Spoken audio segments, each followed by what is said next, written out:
2NURFM.com, a broadcast service of the University of Newcastle. And it's a very good morning to Dr. Jim Joes for our final political segment of the year. Jim, hello and welcome. Good morning, Meryl.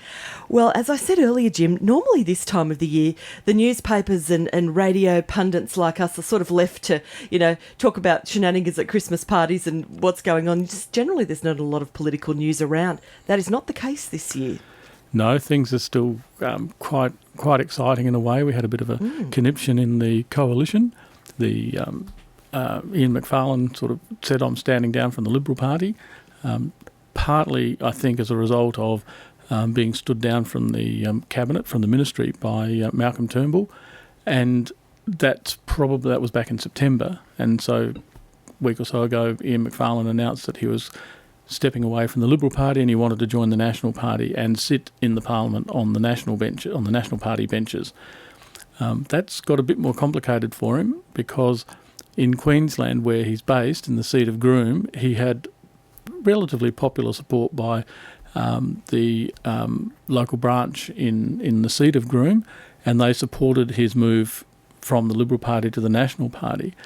Why this is a bit complicated is that in Queensland, the Liberal Party and the National Party are one party called the Liberal National Party, and that is a sort of slightly different entity to the Liberal Party and a different entity to the National Party. It's similar to what used to be the Liberal Country Party in the Northern Territory, which is also, I think, now the Liberal National Party. So the executive of the Liberal National Party had to approve that change. They had to approve Mr Macfarlane shifting from the Liberal Party to the National Party in the Commonwealth Parliament, and they knocked that back. And this is what's happened. So even though effectively the branch members have given Ian Macfarlane the tick to cross over to the Nats, the head honchos of the Liberal National Party in Queensland have said, no, that won't work for us, we're not doing it.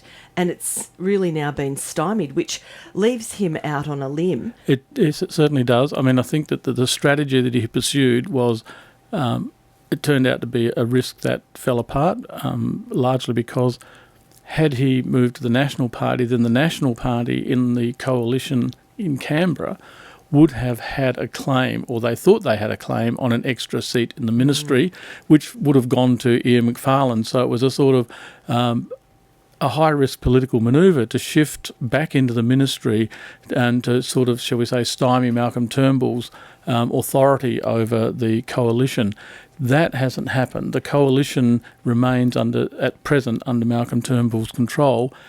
Ian Macfarlane's move looked like it might be destabilising that, and I think the Liberal National Party in Queensland took a step back and said, we don't want the coalition in Canberra to be shaky. We want that to remain firm, and we don't want to sort of alienate the Liberal Party in Canberra as a result. So they were keen to keep the coalition stable, and I think Malcolm Turnbull was probably a little grateful for that, because there's a rump within the coalition, particularly within the Liberal Party, sniping from the sidelines, shall we say, even though the former Prime Minister said he was never going to do that. He's been busily, with a number of his supporters, shall we say, nibbling around the margins of Malcolm Turnbull's authority. So this is really a win for Malcolm Turnbull, even if it's a win by default. And who knows what's gone on in the back channeling, whether there's been, lots of phone calls and lobbying made saying, listen, you're going to have to lose this battle in order to win the war, which is the election next year. We can't appear destabilised.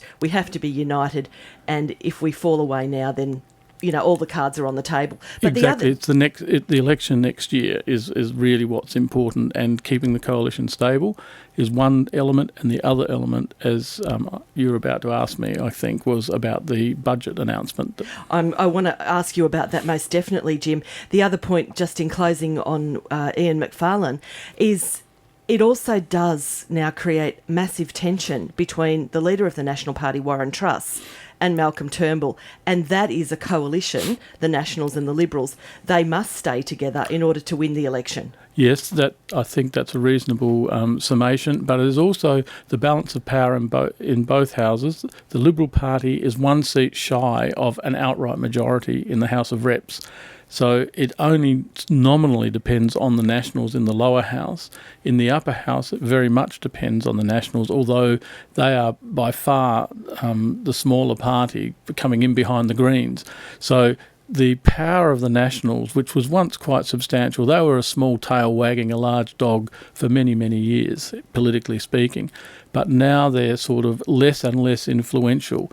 And the coalition is sort of still holding together, but the relevance and political clout of the Nationals is sort of diminishing. And this was a moment where it might have counted, but it's sort of been diffused, and Malcolm Turnbull can sort of rest a little, but not that easily. After next year's election, it could be a whole new ball game as well. The tail could be well and truly stubby, I think. Yes. Now, the mid-year financial budget review, it's been given a few titles, but it seems to me, Jim, that we've got a very much diminished iron ore price. We've got flat real wages. People just aren't getting the wage increases and earning the money that they were.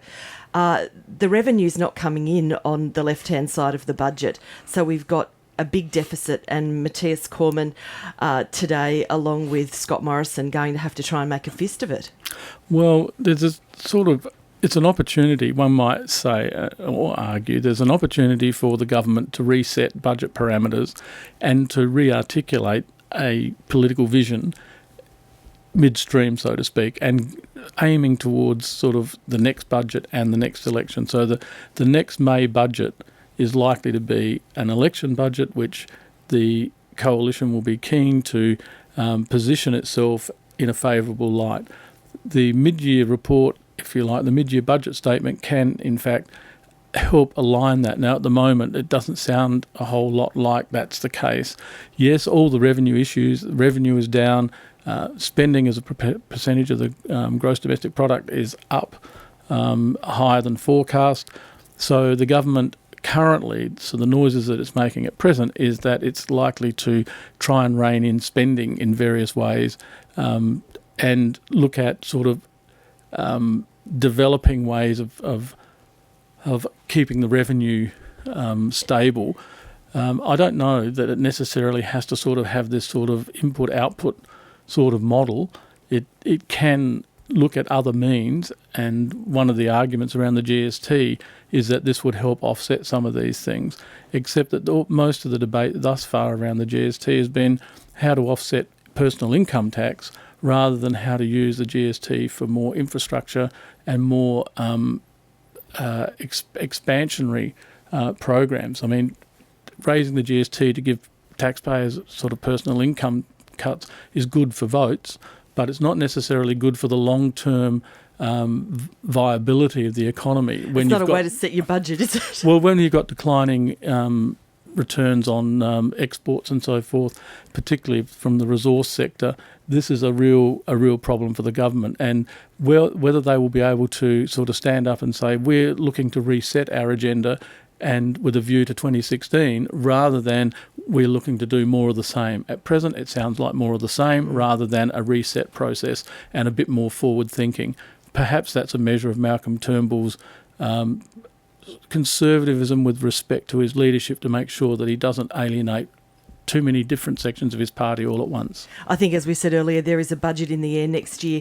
Associate Professor in Politics, Dr. Jim Joes, thank you not only for your time this morning, Jim, but your time throughout the year. It's been really terrific, and look forward to continuing with you next year. Look, my pleasure, Meryl. Have a great Christmas, and we'll see you next year. Wonderful. We'll do it all next year, saying goodbye to politics for now until, I think we'll get rolling again at the end of January, early February next year. 2NURFM.